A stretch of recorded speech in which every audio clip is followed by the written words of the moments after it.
आदिल ने कहा कि मैं मैसूर से आ गया हूँ, आपके सामने की बात है, 1 रुपया लेकर नहीं आया था। एम आर राइट शैली? 100%। शैली 1 भी रुपया लेकर आया था वो नहीं आया। उन्होंने बोला तुम्हारे लिए मैं सब कुछ छोड़ छाड़ के आ गया हूँ। मुझे उन्होंने ये नहीं बताया कि मैंने सबके पैसे लिए, चेक बाउंस किए, मेरे पे केस हो गए। उन्होंने बोला मैं तुम्हारे लिए आ गया हूँ, मैं तुमसे शादी करूँगा, अब मुझे यहाँ पे ही रहूँगा। अब पहले उन्होंने नहीं बताया था कि मुझे बॉलीवुड में हीरो बनना है। ये शादी हो गई, उसके 2-3 महीने के बाद इनको हीरो बनने का कीड़ा छा गया। एक्टिंग क्लास सारी क्लासेस करने लगे। मैंने बोला अरे तुमने कहा था हम बिजनेस करेंगे, क्या मैंने बिजनेसमैन से शादी करी कि एक स्ट्रगलर से शादी करी है? अब तुम जिंदगी में स्ट्रगल, तुम मुझसे छोटे हो 7 साल, तुम स्ट्रगल करोगे, मतलब मुझे ही कमाना है जिंदगी में।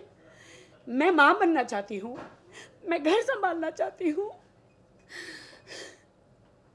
क्या मुझे फिर से जिम जाके, क्या मुझे फिर से वही कपड़े पहन के काम करना है?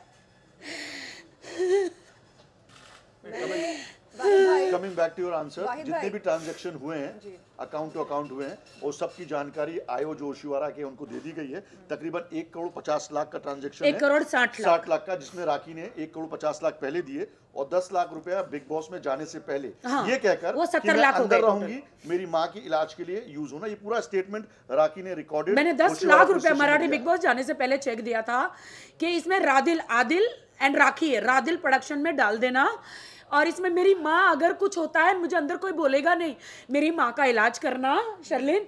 तो इन्होंने क्या किया, रादिल प्रोडक्शन में तो नहीं, अपना इंडिविजुअल झूठा गुमस्ता मेरे जगह पर, झूठा प्रोप्राइटर, ऐसा करके अपना इंडिविजुअल अकाउंट खोला, उसमें 10 लाख का चेक डाला, और 5 लाख मेरे, 5 लाख उनको मिला के, और उन्होंने प्रोडक्शन में 1-2 लाख खर्च किया होगा, दूसरा लड़कियों पे खर्च कर दिया, उनकी टिकट, होटल्स, उनके शॉपिंग, हर चीज़ों में।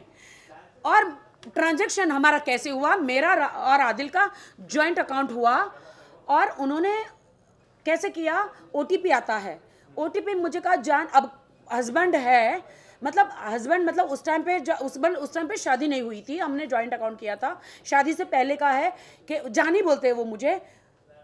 तो उन्होंने कहा कि मुझे फ़ोन देना ज़रा, मुझे देखना है कि मेरा गूगल अकाउंट स्टार्ट हो रहा है कि नहीं।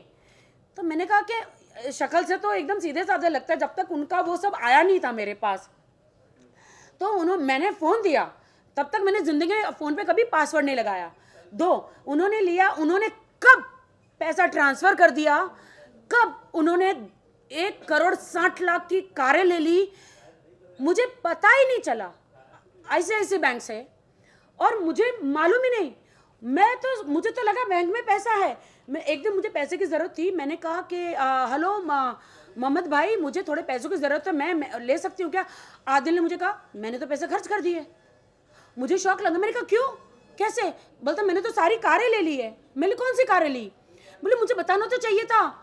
तो मुझे बोला यह कार का, सब कार के 6 गाड़ियाँ ली, 6-7 गाड़ियाँ ली, 6-7 गाड़ियों का फोटो भेजा, कितनी कीमतें भेजी, वो सब कुछ भेजा, और मुझे बोला ये कारों को मैं बेचूंगा, बस रेंज रोवर से लेके जगवार से लेके सारी कारों को मैंने सेकंड हैंड ली है, इसको बेच के प्रॉफिट कमाएंगे। मैंने बोली मुझे प्रॉफिट नहीं चाहिए, क्योंकि प्रॉफिट आप रखो मुझे। तो उन्होंने बोला टेंशन मतलब मुझे 1 साल दो, 1 साल दो, 1 साल में सारे पैसे मैं वापस कर दूंगा इससे कमा के। 1 साल के ऊपर हो गया मेरे ख्याल से, अभी तक उन्होंने कोई पैसा नहीं दिया। और उस चीज़ की रिकॉर्डिंग, जो वीडियो रिकॉर्डिंग है, वो आप लोग को दे दी गई है, आप लोगों के पास है वो तमाम कॉन्वर्सेशन, जहाँ पे आदिल कह रहा है कि मैंने गाड़ियाँ खरीदी हैं जान, मैं उन पैसों से प्रॉफिट कमा के तुम्हें दूंगा, तो राखी उनको कह रही है कि नहीं मुझे प्रॉफिट नहीं चाहिए, मेरा जो मुद्दल यानी कि कैपिटल अमाउंट लगा हुआ है वो मुझे दे दीजिए, काफ़ी है। ओशीवारा पुलिस स्टेशन को, पुलिस आयो सीनियर सबको कहना चाहूँगी कि आप वो बैंक में इंक्वायरी कीजिए कि इन्होंने क्या कारें सचमुच ली है, या वो पैसों को किसी अकाउंट में डाले हैं, या वो पैसों का क्या किया है। वो मेरी पूंजी है, वो मैंने जेवर बेचे, मेरे सारे जेवर थे वो बेचकर, एंड मेरा इंश्योरेंस आया था, वो सब 1,60,00,000 वो इनको मैंने अकाउंट में डाले शर्लिन। और मैं तुम्हारे पास इसलिए आई क्योंकि तुम हर औरत के हक के लिए बोलती हो। मैंने यही कहा राखी जी से कि उन दिनों जब आदिल आपके पास आया था तब आप कोई अपना लोन क्लोज करने वाली थी? जी, या मेरे को अभी भी जब आप बात कर रहे हो मुझे याद आया, मेरा इंपीरियल हाइट्स का एक लोन चल रहा था। उसने मेरे को बोला मैं इसका ये लोन क्लोज नहीं करवाऊंगा और ये पैसे इन्वेस्ट करूंगा। मुझे नहीं पता, Right. मुझे अभी ये बात ध्यान में आई तो मैं आपसे पूछ रही हूँ। राइट, मेरा एक इंपीरियल हाइट्स का फ्लैट का लोन चल रहा था। मैंने कहा मेरे पैसे आए हैं, मुझे फटाफट लोन चुका देना है, मेरे को कर्जा मुक्त हो जाना है, क्योंकि मेरी माँ स्टेटमेंट में यही कहा है पुलिस को कि मैंने वो पैसे लोन चुकाने के लिए। नहीं नहीं, बिल्कुल नहीं। तो मेरे वो तो दिखा सकता है ना पुलिस को, तो वो मेरे ही पैसे थे, मुझे लोन चुकाना था। और उसने कहा कि नहीं लोन तो मत चुकाओ, इसको हम लोग बिजनेस में डालेंगे, और ये एक एक कार अगर 50 लाख की है तो मैं 65 में बेचता हूँ, तो 15 लाख हमारा बेनिफिट है, प्रॉफिट है। कभी 5 लाख प्रॉफिट है, कभी 10 लाख है, कभी 20 लाख है, कभी 2 लाख है, ऐसा प्रॉफिट है। तो मैंने कहा एक काम करो, मुझे मेरा मुद्दल दो, प्रॉफिट आप रखो, मुझे नहीं चाहिए। नहीं, मैं तुमको कभी कभी प्रॉफिट दूंगा। मैंने कहा प्रॉफिट तो नहीं, आप हम शादी करेंगे, अगर आप मेरे हस्बैंड है तो आपको तो मतलब आप फ्री में तो नहीं रहेंगे ना कुछ तो घर में तो करना ही पड़ेगा ना, ऑफकोर्स। मैं तो कोई सिक्योरिटी तो मांग ही नहीं रही हूँ। तो ये मेरा मुद्दा है जी। बोलिए क्वेश्चन। मैं एक्चुअली ये कह रही थी कि कुछ महीने पहले मैंने एक मुहिम शुरू की थी यौन शोषण का विरोध करने के लिए, यौन शोषण करने वालों के ख़िलाफ़ आवाज़ उठाने के लिए। तो जब मेरी मुलाकात हुई थी राखी जी से 9 फरवरी की शाम को, तब राखी ने यही बात याद दिलाई, कहा कि आप तो पीड़ित महिलाओं के हक में, उनके पक्ष में आप आवाज़ उठाती हैं, तो अपनी बहन के लिए यानी इनके लिए आप आवाज़ नहीं उठाएंगी? मैंने बोला बिल्कुल उठाऊंगी, बेशक उठाऊंगी, क्यों नहीं। तो आपके सो कॉल्ड कथित भाई साहब ने ऐसी हरकत की मेरे साथ। तो मैंने कहा देखो राखी, मुझे बिल्कुल नहीं मालूम था कि आदिल की असलियत क्या है। हमने मीडिया में आपके रोमांटिक वीडियोस देखे, लवी डवी वीडियोस देखे, और हमें ऐसा लगा कि आप दोनों एक दूसरे से बेहद प्यार करते हैं, मोहब्बत करते हैं, लेकिन नहीं मालूम था कि पर्दे के पीछे क्या चल रहा है और सच्चाई क्या है, किसकी क्या असलियत है, क्या हकीकत है। लेकिन जब ये सारी बातें सामने निकल कर आई, तब एहसास हुआ कि जैसे फिल्मों में हमें दिखता है लव स्टोरी, वैसे रियल लाइफ में, असल ज़िंदगी में होता नहीं है। बहुत कम लोग होते हैं खुशनसीब जिन्हें सच्चा प्यार मिलता है। तो मैंने राखी से यही कहा कि राखी अब आपको क्या करना है। तो राखी ने कहा कि सबसे पहले तो अपने पैसे वसूल करने हैं उससे, क्योंकि वो मेहनत की कमाई है, इनके सर पर किसी माँ बाप का हाथ कभी रहा नहीं। जो कुछ इन्होंने कमाया है अपने बलबूते पर कमाया है, जो कुछ बनी है अपने बलबूते पर बनी है। तो मैंने कहा हाँ, ये बात मतलब इस बात से मैं सहमत हूँ कि आप प्लीज़ अपने पैसों की वसूली करें। I feel so sad Sherlyn, गर्लफ्रेंडों को जेवर बांट रहे हैं, बीवी को कभी एक रिंग तक नहीं लेकर दी। मैं बड़ा बनूंगा, पहले तो मुझे बड़ा बनाओ। मुझे इस्तेमाल किया, सीढ़ी बनाया बॉलीवुड में आने के लिए। ऐसा कोई स्टार नहीं जिससे मैंने आदिल को नहीं मिलाया। मीट माई हस्बैंड, सारे स्टारों ने आदिल को इतना रिस्पेक्ट दिया, प्यार दिया। मुझे आज इतना दुख हो रहा है कि मैं तुम्हें सिर्फ मैं ही मिली थी क्या सीढ़ी बनाने के लिए? मेरी जिंदगी में तो और भी दर्द थे। सबसे ज़्यादा तब हुआ जब मेरी माँ कैंसर से हॉस्पिटल में लड़ रही थी और ये लड़कियों के साथ घूम रहे थे। मेरे पैसे जो मेरी माँ के इलाज के लिए होने चाहिए थे, वो ये लड़कियों के पीछे पार्टियों में, क्लबों में। मेरी माँ हॉस्पिटल में है और ये क्लबों में घूम रहे हैं, किस कर रहे हैं, क्या क्या कर रहे हैं। और मैं वहां पे बिग बॉस में काम कर रही हूँ, मराठी बिग बॉस में। राखी, मेरा बात तन्नू से हुआ तो तन्नू थोड़ा तन्नू को राखी का Let's don't bring Tannu here. Let's talk about Sharlin and Rakhi. Yeah. We don't want to answer anything. I don't want to answer about any girl here. Let's Just talk me about and Sharlin. No more question about it. राखी, ये जानना चाहेंगे, एक normal रिश्ता भी जुड़ता है तो वो पहले देखता है कि लड़का कैसा है, क्या है, और सिक्योरिटी पहले तो वो लेता है। आपने ऐसा क्या देख लिया था आदिल को जिसमें? क्या देख लिया था? मैंने राजश्री को सबको वीडियोस भेजे थे। वो आपको खाना खिला रहा है, आपको जूते पहना रहा है, आपको सॉक्स पहना रहा है, आपके बाल गूंथ रहा है, आपको प्यार कर रहा है, आपको फिल्म देखने लेके जा रहा है, आपकी छोटी छोटी ज़रूरतों को पूरा कर रहा है। आपको अभी वो कह रहा है कि मैंने कार गिफ्ट करी है। शैली, कार मुझे किसने गिफ्ट करी है? अब तू ही बताए तो अच्छा है। आप बताओ। मुझे शैली ने कार गिफ्ट करी है। वो जो गिफ्ट है ना, वो BMW X1 जो है, अपना शैली जो है वो मेरी बिजनेस पार्टनर बनना चाह रही थी, मैसूर से है। तो इन्होंने मुझे कहा तुम छोटी कार में घूमती, मुझे अच्छा नहीं लगता राखी, मुझे लगता है कि मुझे तुम्हें एक कार गिफ्ट करनी चाहिए, तो तुम मैसूर आ जाओ।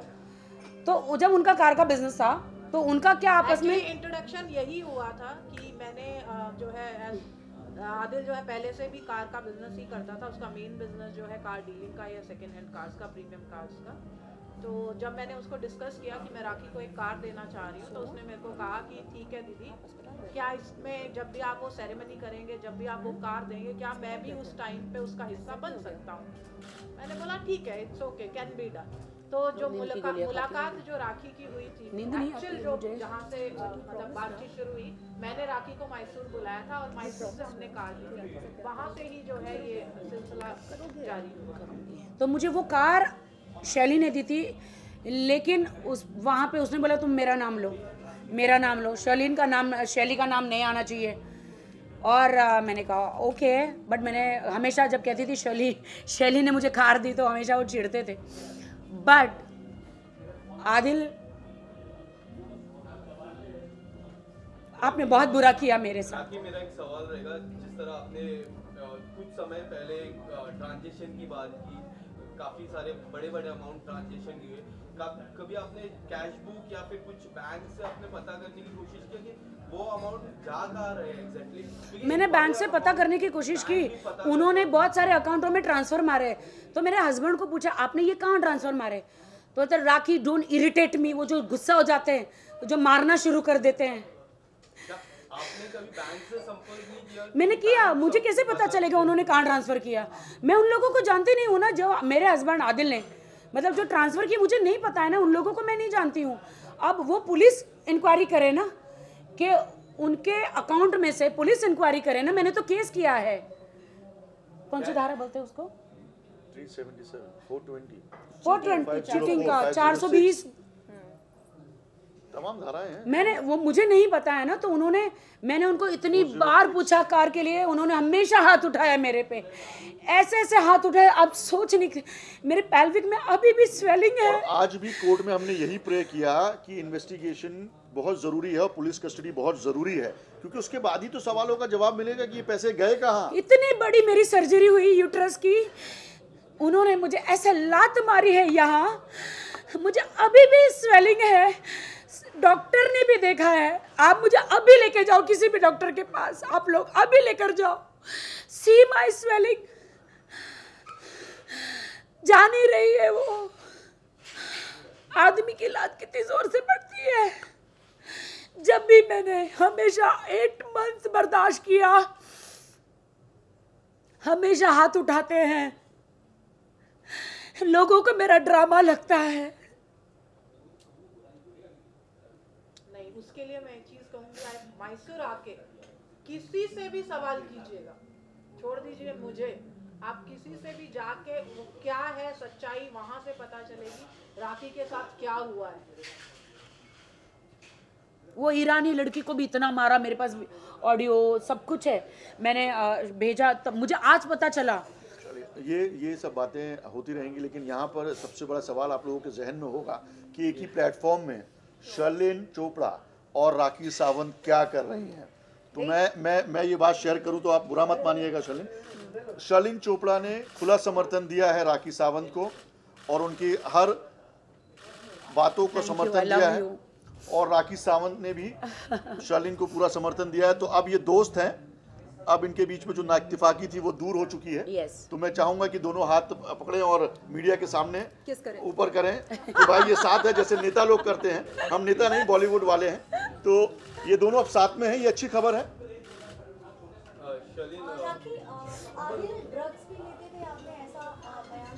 मेरे को अभी बोलना नहीं चाहिए, ऐसी चीजें लेते थे जो पुलिस को पता है, पुलिस के रिकॉर्ड में है, और मुझे नहीं पता कि मीडिया के सामने मुझे वो बोलना चाहिए कि और भी सारी चीज़ें लेते थे कि नहीं। इसलिए उसका मेडिकल एग्जामिनेशन होना बहुत ज़रूरी है, और वही हमने आज सेशन कोर्ट को, माननीय सेशन कोर्ट के सामने प्रे किया कि आदिल की पुलिस कस्टडी बहुत ज़रूरी है ताकि उसके मेडिकल। एक बात मैं आज बताना चाहूँगी, आदिल खुद सिगरेट पीते थे और मुझे खुद हाथ में देते कि पियो। मैंने कहा मैं इन सब चीज़ों से मैं नहीं पीती हूँ, मुझे नहीं करना, बहुत सारी चीज़ें उसमें मैंने नहीं तुम लो। मैंने आपको वीडियो भेजा था, तो मैं रोते हुए, मैं आप लोगों को भी भेजूँ कि रोते रोते वो मैं कह रही हूँ कि मेरी ज़िंदगी बर्बाद हो गई। बालकनी में खड़े होने के लिए भी डर लगता था कि वो दुबई में मैं एक बार बालकनी में खड़ी हुई, मुझे ऐसा धक्का मार रहे थे, मैं डर गई।